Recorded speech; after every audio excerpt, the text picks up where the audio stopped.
Welcome to Social Sciences class, all my dear young minds. Today we are going to come across unit number 19, post-World War conditions or post-war world. What happened after World War II, 1945 to 1991? A span of almost 46 years. What happened in world history?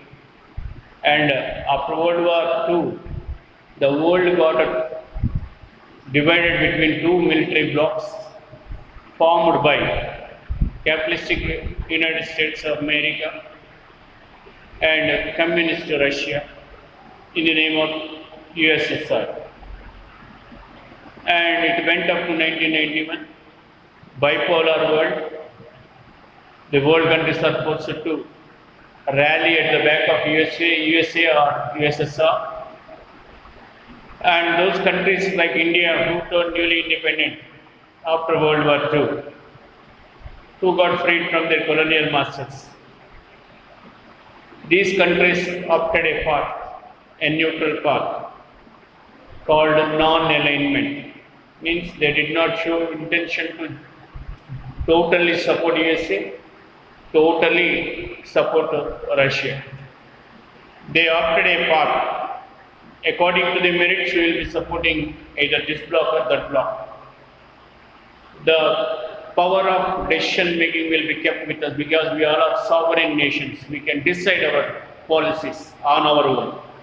Need not America decide our policies, nor neither America nor Russia decide our policies. We have that ability to decide. Actually, to be frank, why it was made non-alignment path was opted by the East. They are in need of support from even America and also Russia. In one area, America's support is required. In one area, Russia's support is required. If they join with America, Russia will not support them. And as they are exploited for hundreds of years by Britishers or French or some Western European nation, their wealth got drained. And backward social conditions, economic conditions forced them to take the help of these developed countries. In that process, they need support of both the groups. That's why if we join with any of one of them, other will be turning against us. That's why let us maintain a neutrality. And we can carry on these all things in our own way. Whenever it is needed, we will be with America. Whenever it is needed, we will be with Russia. Merits on the issue, best of merit of the issue. If they are doing something good, we will support. If they are doing something bad, we will say no to America or Russia. That was the path opted by India, Egypt, and even communist country Yugoslavia also came along with India. And soon this group emerged as a big group. More than 122 countries joined in this group out of 200 countries in the world. What it? America, the group led by America is called First World, and the group led by Russia is called Second World, and Third World countries is emerged as. What it done? Most of them are Commonwealth countries. What are the Commonwealth countries? The countries once ruled by Britain, that is which got colonized by Britain and got independence after Second World War. They all formed into one group, Commonwealth group of countries, right? So, this is the scenario, what happened after post-war. That is, what happened, emergence of UN, decolonization, the things we are going to come across in this chapter. What is decolonization? How UN came into existence? And what is Cold War? What is Cold War? In what forms it occurred? It occurred in the form of proxy wars. It occurred in the form of military alliances. It occurred in the form of arms and space race, preparation of deadly lethal weapons.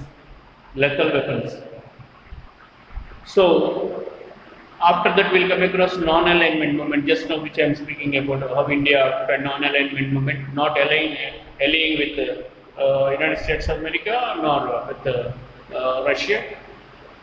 Apart from that, we'll see West Asian conflict, why there is a constant conflict between Jews and Muslims or Arabs in West Asia, the western extreme west of our continent. and rise of nationalism and socialism, socialistic aspects in the Middle East. Middle East means just beside that West, between our India and that Western countries, West Asia, Middle Iran, Iraq. What happened? After that, peace movements that were carried, people how they started demanding for peace because frictions were emerging out in the form of Cold War. So, world was under the fear, threat of again one more deadly war. All that made the people to take up the path of peace, and they struggled. They started protesting the governments, carrying on these tensions and so on. Right? They demanded peace. After that, India's relations with China, Pakistan, Bangladesh, and Sri Lanka. So these are the total concepts we are going to come across in this particular chapter. Chapter name is Post-War World. Unit 19. Though it is written Unit 19,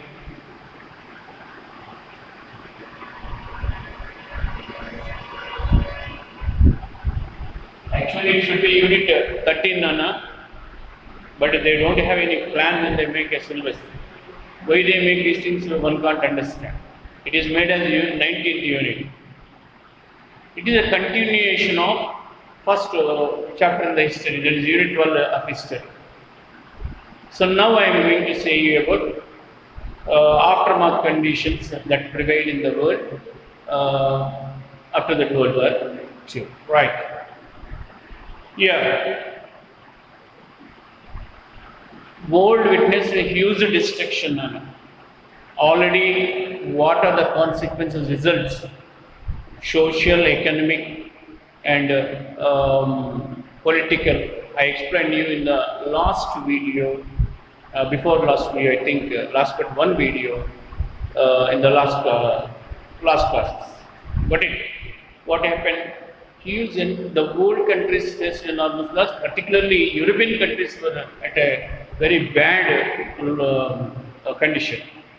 Because there was huge loss of life, human life, industries, mines were shattered. So all the things which give them economic support, agricultural activity got slowed down. All those things which give economic strength to a nation, all those things got shattered down because of bombarding made by rival countries. Either maybe win victorious elite powers or losers Axis powers, whoever it may be. War always brings loss to both parties. One may win, one may lose, but both will be suffering. Already I said, if two individuals fight, one may be able to give a punch and make out all the 32. But the other fellow who might not have that strength like you, but he can break your nose. So that's why war always brings loss to both the parties. But it is something, if we want to say, like a civil dispute in courts. What is the civil dispute in courts? For the sake of 10 rupees, X and Y got dragged themselves into a controversy or a conflict. One of them approached the court for X saying that Mr. Y have to give 10 rupees to me, but he is denying it. So both hired a lawyer, advocate, counsel for them. A counsel got hired by them to argue on behalf of them in the court. Finally, what happened after 5 months or 6 months, court trials were there, court carried the inquiry and finally decided that why have to give 10 rupees to X. Why have to give 10 rupees to X? So why cried in the court hall? X cried after going home. Why? If that 10 rupees, why might have given to X? The matter might have been over there only. But for the sake of the 10 rupees, why spend 100 rupees to his counsel or advocate? Now, 110 rupees is the expenditure. And Mr. X, even though he got the 10 rupees, he went to home and cried. The Y cried in the court hall only because he lost the case. But the judgment was in favor of, verdict was in favor of that X. But X, why he should be happy when he got 10 rupees? He went to home and closed the doors and started crying bigly. Why? Because For the sake of this 10 rupees, he also spent 100 rupees to his counsel or advocate, 110 rupees. See, for the sake of 10, he spent 100 rupees more. He might have left the 10 rupees, the matter might have been solved there only, no need of spending this 100 rupees. So that's what, always being aggressive, being trying to pick a quarrel with others, these all things will make one to be in loss. Never they can prosper. Got it? Right. So I think you got it well. Not only countries and individuals should also have that amicable or a positive attitude towards others, right? Here, nothing. There is no rule that we have to like everyone. If we don't like someone, no problem. Don't there is no force that you like someone, but keep tightly. Keep tightly. No need not be to speak about that. And if anything, one particular individual is maybe wrong in one thing, but he may be correct in several other things. We have to appreciate that. But when he is at wrong end, we have to point out. That we have to learn. That's it. No one is very perfect in the world. See, you, everyone, we commit, we are humans, energy human, right? So now we have to learn from this wars also. War worsens the life. Peace makes us to prosper and progress. If you want to be happy and peaceful life, don't try to pick a quarrel with anyone. Got it? If any dispute occurs, give 10 rupees and leave the matter to others. Got it? By spending 10 rupees, buy the good, and by spending 10 rupees, leave the bad. Send the bad away from you. This is what best way, right?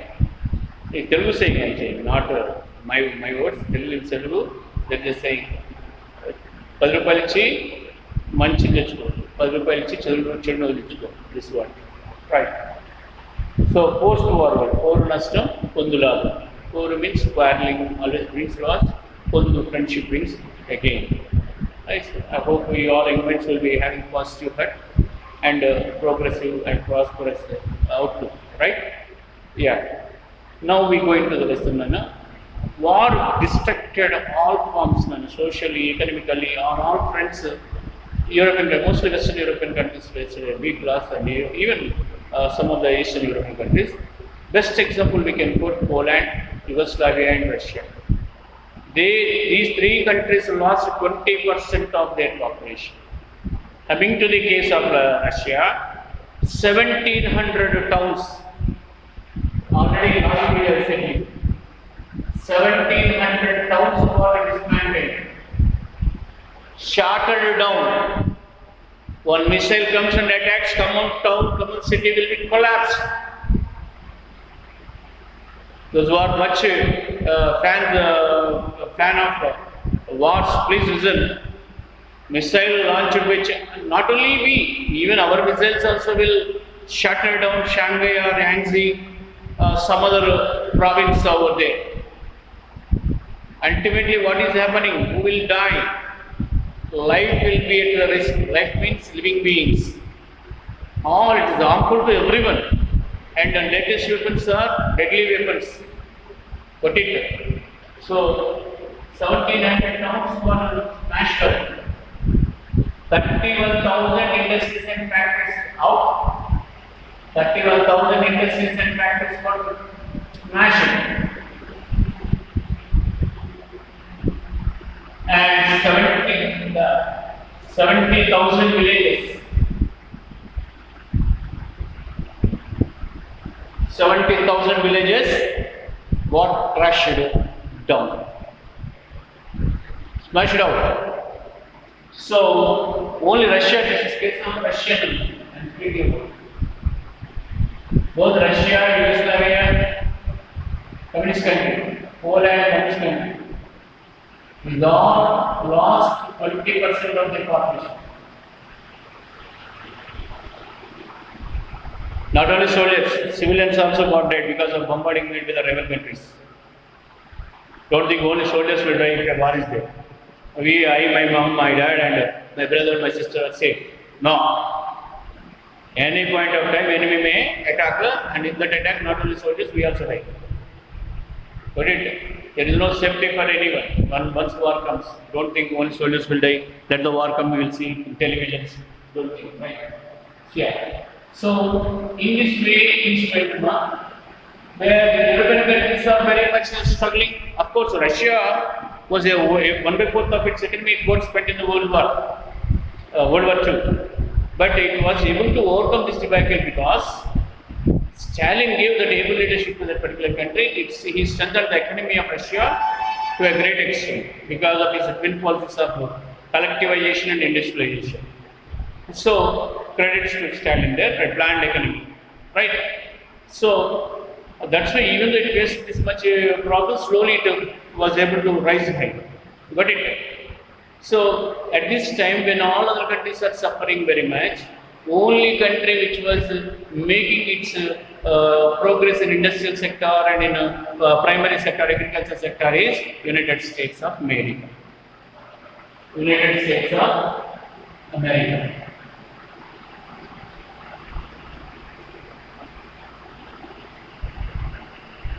It is that clever country which will be selling wood near Hindu graveyards. Because in Hindu graveyards, cremation is a common way, isn't it? They lit fire. Got it? So, there USA such one, where the countries are kind of getting involved in the World War. It did not join the World War until 1941, already I said you. And it did not fought the battle from its land. It got land from England with the help of that land lease bill. According to Atlantic Charter signed in 1940, 1941 a land lease bill was passed by England. England gives some land to United States of America. And America launched stationed its troops, aircrafts, all navy and all there. From there it's attacked Germany and so on. It did not fight from its land because it knows if it fights from its land, there will be attack upon its own places and it has to face the consequence.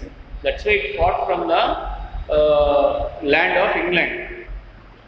It's on its own territory, it did not fight. So, only Pearl Harbor, which is in Hawaiian Islands away from America, that got attacked by Japan in 1941. Right? So, now we are going to see what happened after World War II. See, USA was busy in increasing its industrial production and agriculture production so that employment happened and good progress was there. Why? Because these all countries after getting attacked by each other, they will lose their industrialism and industrial production, they will lose their agricultural production, they will be in need of support from someone. Then at the time I will be supporting them. In the name of supporting them, I can have control upon them. That was the idea of America, United States of America. That's why in the first 2 years when these countries are busy in war, it was busy in producing agriculture products and industrial products and so on.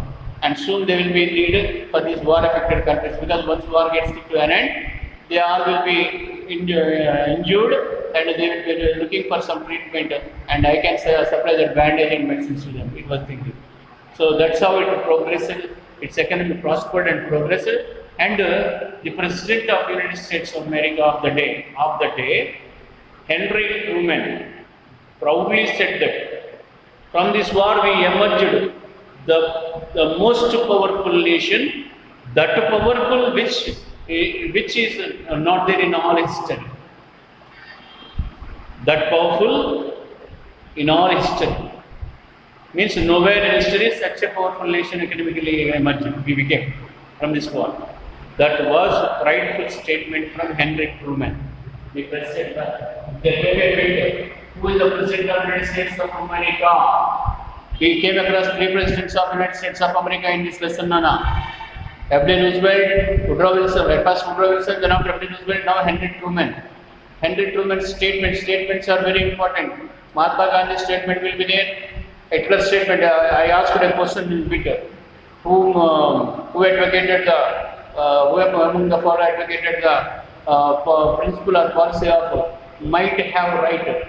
So that is from box item statement given by Hitler. Right? Many of you failed to answer. So Henry Truman is one of the president during Second World War. Who is the president of United States of America? Henry True line. But he stated that from this war we emerged the most powerful nation in the world, the most powerful in all history. The most powerful nation in all history, entire history. This much powerful country, militarily, economically powerful country is not there. Because Dr. Roosevelt started war industries. Research work went, and latest weapons they produced and so on, right? So that was the status of world. But most country only like America was very rich and prosperous, but other countries were very badly affected by Second World War, including the colonies. And what happened immediately? As early as the war concluded, or before war got concluded from 1943 itself, certain countries like Canada, United States of America, Britain, France, China, they started thinking about creating a world peacekeeping organization which will be more better than first world peacekeeping organization that got formed after World War I, League of Nations. And the result is the emergence of UNO, the emergence of United Nations Organization on 24th October 1945. Much more detail will be, detailed explanation will be there regarding UNO in coming videos. But tomorrow onwards we will be getting 2 videos a day. Please follow thoroughly the things many of you are not following. That's very sorry. So UNO, they decided to form a strong peacekeeping body to protect the peace and to promote development among the world countries. And they thought of decolonization. But what happened? Decolonization happened after Second World War. Cold War. What is this Cold War and so on? In detail will be coming across after UNO. Right? Now let us see what happened after World War II. Decolonization. What are the things that happened? Decolonization.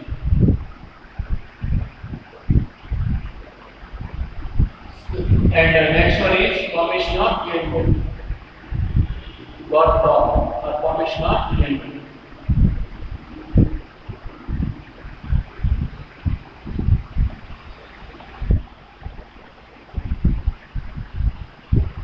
And third one is Cold War. The 3 terms are important in the point of examination. But in the point of examination, formation of UNO, Cold War, these all are very important. Very detailedly you have to read in the textbook after explanation, right? And World War II was fought on for what purposes, Nana? Yeah. What are the principles which are caused for World War? That is Allied powers. Allied powers stood for what principles? They stood for peace and to protect democracy. To protect democracy. To protect democracy and to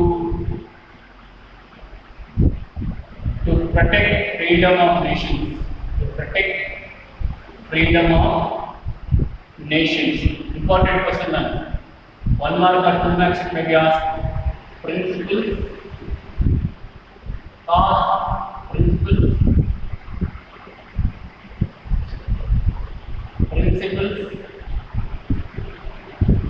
that are based for World War II. And what is short form? WW. What are they? Protection of peace, protection or to achieve peace, to achieve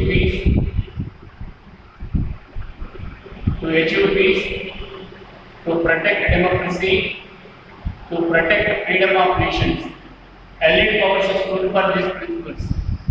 Got it? Allied powers stood for the principles to achieve peace of the world, peace in the world, to protect democracy and to protect freedom of nations. They went for a war. Allied powers. Against whom? Against the ideas of Nazis. What are the ideas of Nazis? Principles of Nazis. Principles of Nazi or fascist. Nazis are fascists. What are the principles? The principles are dictatorship, dictatorship, dictatorship, and imperialism. Fascists adopted these two principles, dictatorship and imperialism. Against that, these dictatorship and imperialism are caused by missing out of peace in the world, and they became a threat to the democracy, and freedom of nations is under a threat. So that's why, to protect this peace, democracy, and freedom of nations, elite powers came together and they fought against fascist forces. But who adopted principles of dictatorship and imperialism and disturbing the freedom, and they are causing a threat to the democracy, and they are causing threat to the peace, world peace. So that they are causing a threat to the freedom of the nations. So to avoid that, to arrest that, the elite powers came into the warfare. So these are the principles which are basis for World War II. What are the principles? The principles of elite powers, that is to achieve peace, to protect democracy, to protect freedom of nations. What are the principles of elite powers? Whereas these fascist forces, that is Axis powers, they against their people adopted principles of dictatorship and imperialism. To fight against these people, this World War got fought, right? World War II occurred because of that contrary principles. Contrary, one is opposite of other. That is, these are the things which they fought for. The elite powers fought for the sake of protection, to achieve peace, which is disturbed by these Axis powers, to protect democracy, which is facing a threat from dictatorship, and to protect the freedom of nations, that is countries, where imperialism is causing a threat to them. And the imperialism dictatorship are followed by the Axis powers, right? Now we are coming to the lesson, decolonization. What is decolonization, ma? Giving freedom to the colonies by their colonial masters. Western European countries occupied many countries in Africa and Asia. So most of the Afro-Asian countries, including Australia, New Zealand, they were also colonies of Britain. They also got independence after Second World War. These all countries which were once ruled by Britain got formed into a group called Commonwealth Group of Countries, right? Okay. That's why you see every 4 years there is a Commonwealth groups conducted. In 2010, I think in India they were conducted. 10 years back. Got it? Right, India hosted it. Right. Now we will be coming across decolonization means declaration of freedom to the colonial colonies by their colonial masters or colonial powers. Why they declared freedom to them? There was a strong pressure upon these countries who carried these colonies, mostly Britain, France, Western European countries, Belgium, Portugal. These people occupied different parts of Africa, different parts of Asia. As they lost their economic rhythm and they themselves were in a bad economic condition, the country which have got that economic supremacy, United States of America, and also USSR, which is also emerging as one of the economic power, military power, they pressurized these colonies to leave these colonial masters or colonial powers or Western European countries to declare freedom to those all countries. And one idea of US and USSR is there, if that colonies get independence, in the name of giving economic support or military support to them, we can make them on our side. Communist Russia want to gain that newly independent countries towards its side, want to drag the newly independent countries towards its side, and whereas America want to drag it towards its side. So in this way, when they tried, almost all many countries started joining either this group or that group. Countries like India did not join and opted some other way called non-alignment. Non-alignment means not being aligned with America or not being aligned with Russia. Carrying an independent part. Of course, this is not a negative neutrality, positive neutrality. Means we did not have any hatred to America or Russia, as we did not support them. We did not support them because to keep that decision-making power with us, a sovereign, because we are sovereign nations, self-reliant nations. We are having a power to make our own, supreme power to make our own decisions. But to make it clear, we maintain a positive neutrality. This is, of course, we can say brain-born child of Pandit Jawaharlal Nehru. Non-alignment is, but it is supported by ruler of Egypt, got it, and General Tito of Yugoslavia, got it, Abdul Gaim Nasser, Egypt.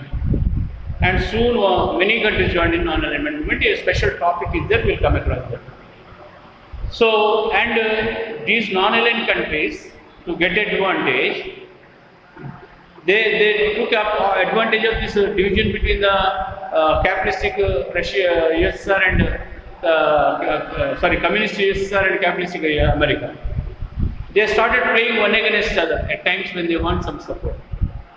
Something like this. When they want a favor from America, they used to go and say, friend, I am in need of your help. And America says, no, you are not supporting us. You are having some interest, favor towards Russia and so on, because earlier they got support from Russia. They used to say, hey, no, that fellow is best. I thought he is good. I went, but he did not help you. Hey, you are great. You helped me. And America immediately becomes happy that, oh, this one, if I help, he will be with me. He is opposing Russia. And again, next day, they go to Russia and say, yes, I went there. I tested him, but that fellow did not respond. He did not, I thought he would do some, but I think he was saying something adverse about you, but you are so great. Again, they got me. In this way, they negotiated, they got gained by talks with this group against that group. Got it? That is, they acted as Gopi. Gopi with God with a Philip. That is, in Telugu, a word is there.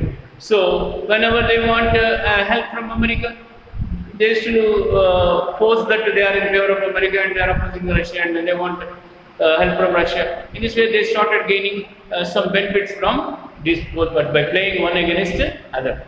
So, this is called playing one against the other. But because of these two powers, world literally got divided into two blocks. And what happened? Constantly there is a friction that was prevailing, which led to Cold War. So in next video we will be coming across UNO, the formation of UNO, what are the bodies of UNO, what are the aims of UNO, already principles. In the last class we came across, and after that, in what next we will go to Cold War. Cold War occurred in three forms: proxy wars, military alliances, arms and space race. Apart from that, we will be going into non-alignment movement, West Asian conflicts, and the rise of nationalism in Middle East Asia. Got it? And India's relations with neighboring countries. Thank you. Please be regular. I am observing that only some 50% are watching the videos in my three sections which I am dealing.